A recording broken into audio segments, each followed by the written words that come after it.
Today's video is illuminated with the assistance of Grandpa's Sweater Oatmeal Stout from Barnhammer Brewing in Winnipeg. This is one I've had many times before. It's a nice roasty stout, excellent drinking beer, just like I remember it. So today I'm going to be experimenting with and exploring and tinkering with this SP901E signal amplifier that I got in the last mailbag. Its job is to amplify and distribute the signal to control WS2811, 2812, or other addressable LED strips, such as what I've got set up here. And one thing that I was not sure about when I did the initial opening and unboxing of this was whether it is messing with the signals in here and readdressing them or anything. But it turns out no, it's just amplifying them and sending them out in parallel. As you can see, these are all doing exactly the same thing in parallel. So it is the same signal that's coming in from, in this case, an ESP01 running WLED that is just going out in parallel to each of these outputs and to each of the different strips. One thing you'll notice is that the colors are not the same between these strips and this string of pixels. That's because the RGB order is different on different strips. These ones are all the same, but these ones, for whatever reason, are different. It doesn't matter if you're running all of the same type together, but when you're running multiples of different types like this, you'll notice a difference. Anyway, that's a bit of an aside. According to the listing, it can talk to multiple different types of LED strips, although I think multiples of the same type or similar family anyway, because all it's really doing is taking the data that's coming in, either the DAT1 or DAT2 line, and buffering and redistributing that to the same line on all of the outputs, and then passing one out to here as well. I tried it using the data 1 line on everything, and I was getting a lot of glitchy results on the LEDs. When I switched over to the data 2 line, they become much more stable and predictable. So I'm not sure if internally it is handling those differently or not. We will have to see. But I do know that they are all isolated from each other. Might not be like optically isolated. I don't know. I haven't opened it yet. But they are, if I do a continuity test between DAT1 there and any of the DAT1s, I don't have any direct DC continuity. Same with the DAT2 all the way around. But the ground is in parallel all the way around, including this high current input here, and the VCC, the same, is in parallel all the way around. I didn't even see, when I was measuring with my meter, didn't even see any diode drops. So you got to be a little bit careful when you're injecting power. If you're using this kind of an LED controller, it puts the 5 volts and ground out that set of pins there and ultimately to there. Which is fine, and you can run it like that, but you just run out of current really quickly because that's not a very heavy wire. So if you're also running it with an external 5 volt power supply, or 12 volts if you got 12 volt LEDs, but I'm just running 5 volts. Anyway, if you're running it with an external power supply to there, then it's also going to provide 5 volts out each one of those, but it's also going to provide it out there. If you've got 5 volts coming in from here and out there, and if they're not exactly the same voltage, you might get some weird interaction. However, in this case, I'm just running my little WLED board here and powering it from there because that's acting as an output. So then I don't need a second power supply for that. So it's turned out convenient in that case. It's just something to keep in mind. Mechanically on here, all of these terminals are the pluggable type, the removable type, which makes it a lot easier to wire. And these clamps are the rising clamp style. I think you can see if I zoom in. So right now I've got this one fully opened up, and if I tighten the clamp, you can see that piece of metal rising up, and it will clamp the wire against the top of it. A lot of the cheaper type of screw terminals just have this little spring tab here, which crushes down on the wire when you screw it in And you notice there's a little round piece on the bottom there. That is less of a positive connection. So that's nice that they're using a little bit heavier duty connector. Other than that, it is in a solid metal box. And these screws for the DC power coming in are nice and robust. Mechanically, it's quite a nice little unit. But let's see what's going on inside it, because that is, I'm pretty sure, what most of you are here to see. And that's what I am interested in finding out as well. So one other reason that these type of plugs are really handy to have on a device is if it's installed somewhere, it makes it really easy to replace it. Like, I haven't had to unscrew anything. I just had to pop those guys off. Yeah, I'll have to unscrew those. But other than that, it just makes it really convenient for servicing. Like, how long did it take me to disconnect that and get it out, undo the keyhole screws off the wall, pop it off, put a new one on, done deal. So it's held together with 2 screws on each end. So I'll just yoink them out.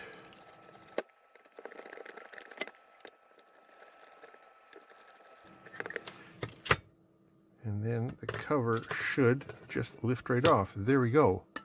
Nice solid piece of metal work there. And wow, there's not that much going on the board. I guess there really doesn't have to be. So we have one diode there, one diode there. Would have thought that those would be for power steering, but as I found with my meter earlier, all the voltages are connected together with no drops between them. We have a little 3-pin device there, probably voltage regulator, and we have a chip which is probably doing almost everything there. Is there anything interesting underneath the board? Nope, not at all. So let's see what that chip is. 74HC245, and that 3-pin device is a 7805 5-volt regulator.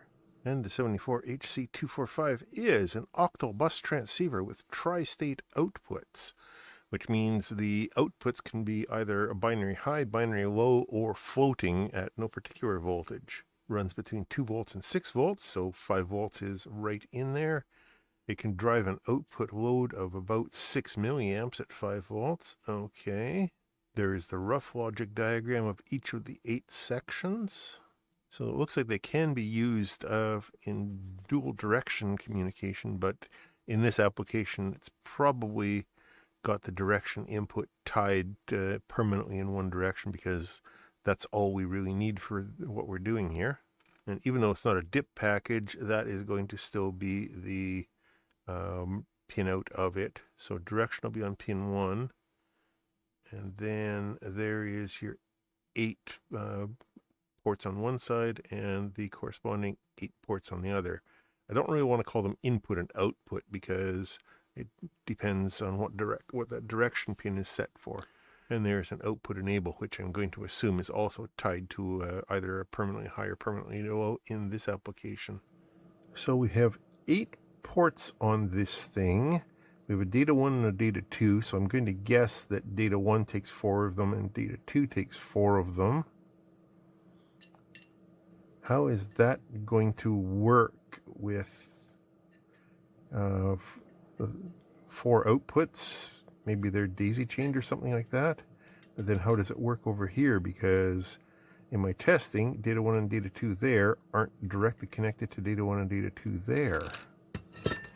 So there's the data 1 line of the input connector, and there's the data 1 line of the output connector. There's 25 megs between them, and the same over there, and the same over there, and the same over there. So I'm assuming that 25 megs is coming from the chip. And the same on the data 2 line, 25 megs, and same thing all the way across. Yeah. So I wonder how those are using all those pins. Oh. So this is the signal output, the data 2 line of the signal output. And this is the data 1 line of the signal output. connected to output 4. So it looks like those two are kind of jumped together, I think. Yeah, there's 27 megs there and there. So, that's interesting. So when you're jumping signal from one of these to another one, this signal output is sharing its outputs with that. That is how we get 4 output channels from an 8-channel device. Okay. And yeah, we can actually see it there. There's the channel 4, and it's got 2 series resistors. Those 220 ohms, no, 22 ohms. 22 and 0 zeros, yeah, 22 ohms. So there's the 2 data lines, and it looks like they tee off here and come up to these 2 resistors and the other output there. And then all the rest of them have their outputs coming from this guy here. So presumably this thing is going into all of the inputs on this.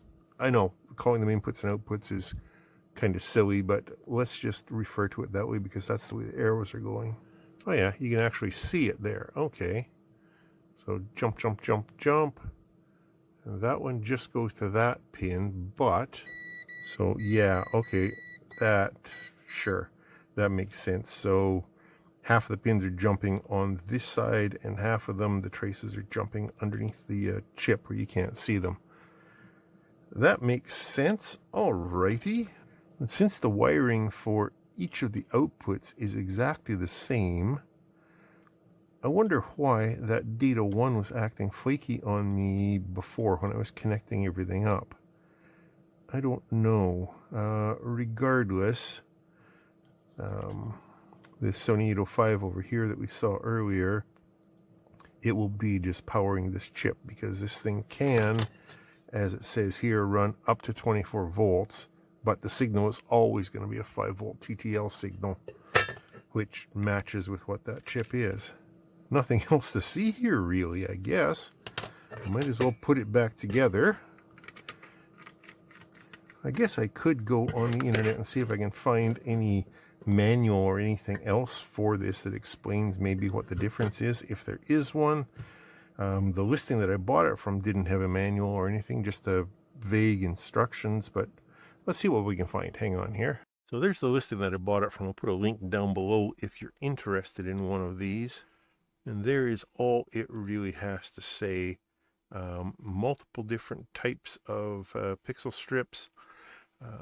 The WS series are like I've got here. These ones have a clock line, so that's what you'd use the other data line for. But other than that, it really shouldn't matter. And as we saw, you should be able to use either data line. I suppose that's important. It doesn't do any voltage processing internally, as we kind of discovered already. All the DC lines are just completely in parallel. And there is how to connect it, this is the 4-wire version, using both data 1 and data 2, one for data and one for clock.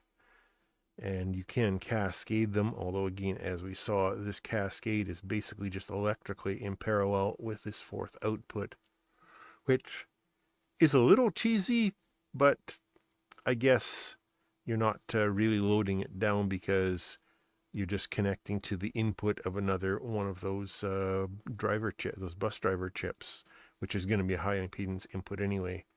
I went looking around and I found another listing that did have a user manual attached to it, although it looks familiar, doesn't it? It's exactly the same information as we already saw, though this one is showing that you can, parallel up strips on these outputs. And I had already discovered that on my own previously. I've got up to, I think, 8 strips running just in parallel with no buffer or anything. And this is kind of eliminating the need for this buffer, this amplifier at all. So, whatever. But here is the 3-wire strips that we've got. And this shows them using data 1. So I'm going to try it again. Initially, I was using this type of controller, the one that I showed you earlier. But then for the demonstration, I switched to WLED just so that I could more easily program what I was showing for LED patterns. But anyway, that's all I could find about that.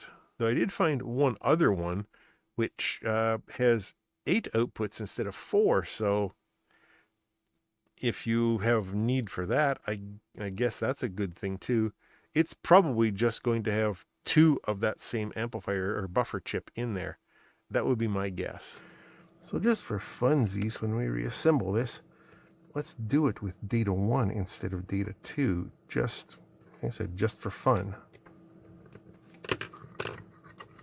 Okay, there's all 4 of them plugged in and connected. We will reconnect power. These are handy, by the way. These little banana to Wago style lever. Really handy. And power on. And then let's get ourselves a pattern going here. And dim the camera down so that you can see it happening a little bit. I think that will be useful if you're doing, large numbers of strings, large displays. There's got to be a limit to how many of them you can just directly parallel up. I don't know what that limit is, but I think in my previous video, I found that 6 or 8 of them will work. So it's somewhere north of that, but I guess you could parallel them up on here. This could also just simplify the wiring too, I suppose. I'm not sure what other applications this thing has. Regardless, it's a neat thing. I don't know, have you experimented with these? Oh yeah, forgot. We were experimenting to see if data output 1 or data channel 1 works, weren't we? And it seems to be, as far as I can tell. Well, this one's a little bit flickery. Wonder if it's just that strip. As the other ones seem to be nice and stable. I wonder if that one strip's got a bad LED in it somewhere. Where is it connected? That's this one here. Let's put it onto a different channel. It shouldn't matter, right? Oh wow, it really doesn't like being on that 4th channel. That's the one that connects to this one. Okay. Let's bump it over to maybe channel 2. And again, there shouldn't be any difference electrically in these things, except for that last one, right?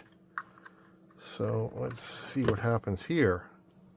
By the way, sorry for having to bump the contrast up and down just to see them, but yeah, it really doesn't like that one. I mean, it's doing what it's supposed to do, but it's also really flickery.